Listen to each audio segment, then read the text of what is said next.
Iris POV. Why do you all look like that? Are you smiling or not? मैंने चारों को एक साथ खड़ा देखा तो भीतर कहीं हल्की सी चुभन हुई। जंगचौन, गिलसू, बैक्सियोल, गंगसान, सबके चेहरे पर वही अजीब सी एक्सप्रेशन। न पूरी मुस्कान, न पूरी गंभीरता, जैसे कुछ छुपा रहे हों, या शायद मैं ज्यादा सोच रहा था। Why would we be happy? We're anxious without the captain. Yeah, that's right. But don't worry too much. It doesn't seem like there's anything to worry about these days. What big deal could happen just because the captain is away? गिलसू की बात पर बाकियों ने सिर हिलाया। मैंने भौहें सिकोड़ लीं। It's not because you're happy there's no one to nag you, is it? चारों हल्का सा सख्त हुए। उनके शोल्डर्स तन गए, पर चेहरों पर कुछ नहीं आया। मैं जानता हूं, मेरी उम्र कम है, लेकिन मैं डिटेल्स छोड़ता नहीं। जोन डी जिस स्पीड से स्टेबलाइज हुआ, इंफ्रास्ट्रक्चर जिस तरह खड़ा हुआ, वो कोइंसिडेंस नहीं था। पर शायद कभी कभी मैं जरूरत से ज्यादा स्ट्रिक्ट हो जाता हूं, जैसे कोई बूढ़ा आदमी। और ये बात मैं खुद मानूं, कभी नहीं। Finally our captain is setting up a marital home. Jangchun की आवाज में हल्की सी शरारत थी। मैंने भौहें चढ़ाई, पर डिनाई भी नहीं कर पाया। किम हा यून काफी समय से साथ रहने की बात कर रहा था। रू भी बीच में आ गया, अपनी मासूम जिद के साथ।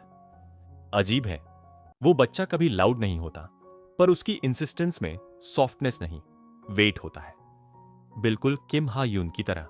And that's great, but I'm not jealous because I have Seo Young Jun.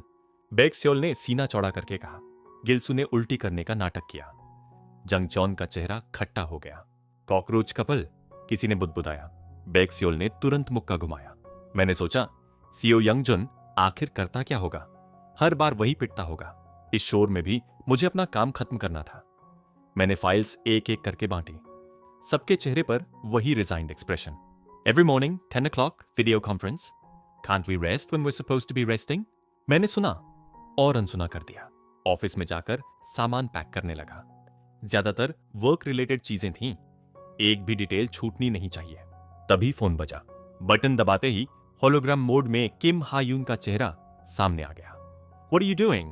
Packing? What about you, Captain? Waiting for you. I can't believe we're leaving here from tomorrow. मैं कहना चाहता था, लिविंग नहीं, just staying for a while, पर रुक गया। कहने से क्या बदलता? रू दिखा नहीं। Where's Ru? He fell asleep early. हम वैसे ही बात करते रहे, दिन भर की छोटी छोटी बातें, जैसे कोई ऑर्डिनरी कपल। तभी दरवाजे पर नॉक हुआ। इस समय I'll call you back. दरवाजा खोला और सामने शराब की बोतल। मैं कुछ सेकंड ब्लैंक रह गया, फिर चारों अंदर धकेलते हुए घुस आए। It's the last night in Zone D. We can't just let it pass. We have to have a drink.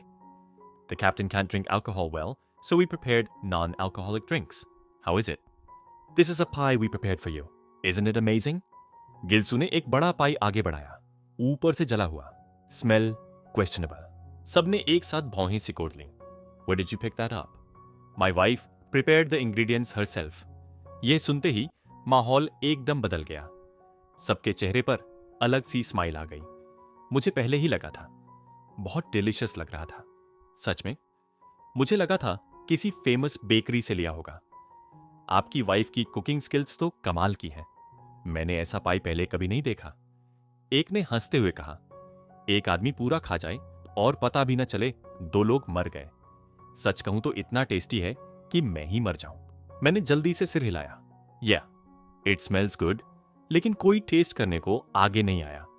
मुझे वो दिन याद है जब पहली बार उसने हमें कुछ खिलाया था। अगले दिन पूरी टीम का स्टमक खराब। पाई को सटली साइड में रखा गया। ग्लासेस भरे गए।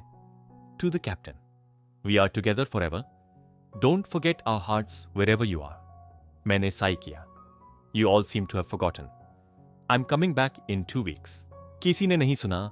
शोर, हंसी, आवाजें, और मुझे महसूस हुआ मैं इन्हें मिस करूंगा, थोड़े समय के लिए ही सही। दरवाजा खुलते ही रू मेरी तरफ दौड़ा। आयरी ह्यूंग, उसने मुझे कसकर पकड़ लिया। पीछे एक बड़ा ग्रे डॉग नोल उछलता हुआ। उसकी वेट टंग मेरे फेस तक पहुंच गई। Noel, stop. मैंने उसके नेक पर हाथ फेरा। उसका नाम इसलिए रखा गया था क्योंकि वो सनसेट के समय विंडो के पास बैठकर स्काई देखता रहता था। Hyung, dad will be late today. Dad, ये शब्द अब रू के मुंह से नेचुरली निकलता है। पहले अंकल था, लीगल गार्डियन के लिए जरूरी था। मटेओ ने ऑफर किया था, पर किम हायुन ने अडॉप्ट किया। The committee, heirs, marriage, old man. वो कहता है, I am not compassionate, don't expect me to get attached. लेकिन रोज रोज वो बच्चे को जिस तरह देखता है, उस सॉफ्टनेस को मैं इग्नोर नहीं कर पाता। रू उसे डैड कहता है, मुझे ह्योंग। कभी वो किम हायुन से डरता था, अब नहीं। कभी कभी मैं सोचता हूं, अगर उसे पता चले कि डैड और ह्योंग रात में क्या करते हैं तो। यूमिन जून पास आया। Captain will be late, he is finishing work, vacation from tomorrow. कल से हम तीनों एक आइलैंड पर जा रहे हैं, किम हायुन का ओन आइलैंड। एयरक्राफ्ट से जाना होगा। रू ने ऑलरेडी अपना ट्यूब इन्फ्लेट कर लिया है। उसे नहीं पता विंटर सी कितना कोल्ड होता है। डिनर के बाद मैंने उसे बुक पढ़ी, नोल को वॉक कराया, 9 बजे के बाद उसे वॉश कराया और बेड पर लेटाया। You have to sleep so we can go on a trip tomorrow. उसने आंखें कसकर बंद की, फॉरहेड सिकुड़ा, आईलिड्स के नीचे प्यूपल्स घूम रहे थे। कुछ देर बाद उसकी ब्रीदिंग स्टेडी हो गई, माउथ आधा खुला। मैं उठ गया। लिविंग रूम, किचन, पानी का ग्लास। तभी दरवाजे की आवाज, कोल्ड एयर अंदर आई। किम हायुन खड़ा था, आर्म्स फैलाए। I missed you so much, I thought I was going to die. मैंने खुद को रोकना नहीं चाहा। उसने मेरे चीक पर किस किया।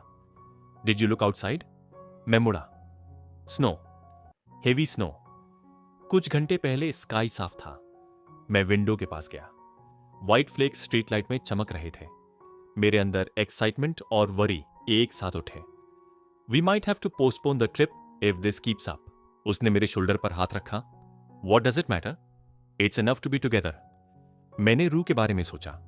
वो बच्चा रेयरली कंप्लेन करता है, पर अगर उसकी डार्क आईज में डिसअपॉइंटमेंट उतर आया तो मुझे अजीब लगा। किम हायुन भी शायद वही सोच रहा था। स्नो गिरती रही, साइलेंस हेवी होता गया और मैं बस विंडो के पार उस सफेद अंधेरे को देखता रहा। Iris POV. सुबह मेरी आंख सामान्य से पहले खुल गई। बाहर झांका तो होंठों पर अपने आप एक हल्की कड़वी सी मुस्कान आ गई। रात भर इतनी हेवी स्नोफॉल हुई थी कि पूरी दुनिया सफेद चादर में दब गई थी। सब कुछ शांत, ऑलमोस्ट अनरियल। एहतियात के तौर पर मैंने फोरकास्ट चेक किया। आफ्टरनून में फिर से स्नो शुरू होने वाली थी। न्यूज चैनल्स बस इसी की बातें कर रहे थे। ट्रैफिक पैरालाइज था, लोग ऑफिस पहुंचने की कोशिश में फंसे हुए थे। मैंने अनिच्छा से अपना स्केड्यूल बदल दिया। आज बाहर निकलना बेकार था।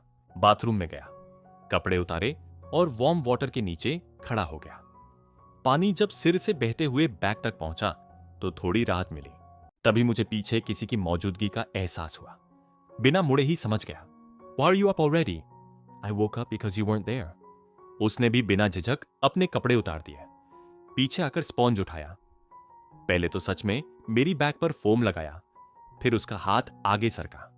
उसने मुझे नीचे से पकड़ लिया, उंगलियों से धीरे धीरे छूते हुए। मैंने उसका हाथ झटक दिया। Don't do that. Do you want to do this from the morning? We only did it twice yesterday. मैं कुछ कहने ही वाला था कि उसने मेरे होंठों को चुप करा दिया। उसका टंग मेरे मुंह के भीतर आकर दांतों को छूता हुआ कैनाइन्स तक पहुंचा। मेरी सांस अटक गई। वह हल्का सा हंसा। It's already grown, I'll replace it later. जब उसने मेरी कैनाइन्स को अपनी उंगलियों से छुआ तो मेरी थाइज अनायास कस गईं। This is your erogenous zone, isn't it? You go crazy when I rub it with my dick. उसकी आवाज मेरे कान के पास थी, धीमी, बेझिझक। एक बार उसने सच में मुझे उस तरह छुआ था, इतनी अचानक, इतनी तीव्रता से कि मुझे खुद पर हैरानी हुई थी। दर्द होना चाहिए था, पर जो हुआ वह कुछ और ही था। वेडिंग ड्रेस के बाद अगर कोई सबसे शॉकिंग मेमोरी थी तो वही। मेरे हाथ से स्पॉन्ज गिर गया, मेरी बैक ग्लास बूथ से टिक गई। हमारे बॉडीज की गर्माहट बढ़ती जा रही थी। उसकी हिप्स की हर हल्की मूवमेंट से मेरे अंदर झंझनाहट दौड़ जाती। वह लगातार किसेस देता रहा जब तक कि मेरी सांसें भारी न हो गईं। फिर उसने मुझे पीछे से कसकर पकड़ लिया। I want to do it. मैंने पलटकर ग्लास पर हाथ रख दिए, लेग्स थोड़े फैलाए, स्पाइन खुद ब खुद आर्च हो गई। वह पीछे से मुझे अपने करीब लाया। हमारी स्किन के बीच भाप और पानी का मिश्रण था। उसकी वार्मथ धीरे धीरे मुझ में उतरती गई। पहले हल्की सी रेजिस्टेंस, फिर सब स्मूथ। मैंने फॉरहेड ग्लास पर टिका दिया। आवाज दबानी पड़ी। नीचे वाले फ्लोर पर यू मिनजून रहता है। थोड़ी देर में उसे काम पर जाना होता है। अगर वह जल्दी आ गया तो? मैंने खुद को रोकने की कोशिश की, लेकिन जब उसने मेरी रिस्ट पकड़कर पीछे दबाई, आंखों के सामने चिंगारियां सी कौंध गईं। हाँ कैप्टन, स्लोली, वेट किम हायुन, वह और करीब आया। मूवमेंट गहरी होती गई। एक तेज लहर अचानक पूरे शरीर में फैल गई। उसने मेरा शोल्डर पकड़ा और मुझे सीधा किया। Don't leave it on my neck, हाँ? Okay, shoulders too, I don't like it. उसने जैसे जवाब में मेरी चेस्ट पकड़ ली। निपल्स पर दबाव पड़ा तो गले से अनचाही आवाज निकल गई। जब मैं क्लाइमैक्स पर पहुंचा, मेरे अंदर सब कुछ सिमट गया। उसने दांत भींचे। हाँ फक। कुछ पल रुका, फिर दोबारा मूवमेंट शुरू कर दी। Wait, I can cough, I no.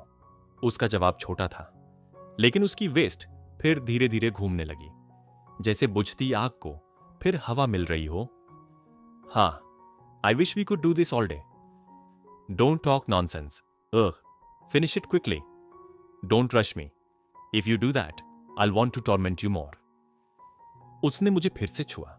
मेरा बॉडी मेरी ही नहीं सुन रहा था। You're young, after all। मैंने सोचा, जो आदमी रात में कई बार कंट्रोल खो देता है, उसे यह कहना चाहिए। लेकिन बहस का समय नहीं था। अचानक उसने पोजीशन बदल दी, मुझे सामने से उठाया, आर्म्स मेरे लेग्स के नीचे। मैं हवा में था, हेल्पलेस। उसने बिना हेजिटेशन मुझे फिर अपने करीब ले लिया। सेंसेशन इतनी तीखी थी कि लगा जैसे पेट के भीतर तक पहुंच गई हो। मैंने होंठ काट लिए। उसी पल उसने शावर बटन दबा दिया। पानी जोर से गिरने लगा। Cry as much as you want, it's okay. Steam बढ़ती गई। पानी की आवाज सब ढंक रही थी। आंखें भीग रही थीं, पानी से या कुछ और से, पता नहीं, लेकिन वह रुकना नहीं चाहता था। Noel, let's go together. Ru की आवाज ने मेरे भीतर की थरथराहट को अचानक शांत कर दिया। बाद में हम तीनों पार्क गए। स्नोफॉल की वजह से ट्रिप कैंसिल करनी पड़ी थी, तो सोचा स्नो देखने चलें। रू पहली बार स्नो देख रहा था। वह थिक जंपर पहनकर स्नो फील्ड में लौट रहा था। कभी मुट्ठी भरकर खाता भी। रू, you can't eat it, you'll get a stomach ache. It's so cold, I feel like my tongue is going to freeze. वह पपी की तरह उछल रहा था। मैंने हंसकर कहा, that guy has a lot of energy. मेरे बोलते ही किम हायुन ने मेरा शोल्डर पकड़ लिया। You have a lot of energy too. मैंने उसे कोहनी मारी। You had sex twice in the bathroom and you're still walking around like this. वह एग्जैजरेटेड एक्सप्रेशन बनाकर करा उठा। रू पास आ गया। Hyung, don't hit dad. आसपास के लोग मुड़े। मैं एक पल के लिए फ्रीज हो गया। किम हायुन ने लंबी सांस ली। I think we need to sort out the titles.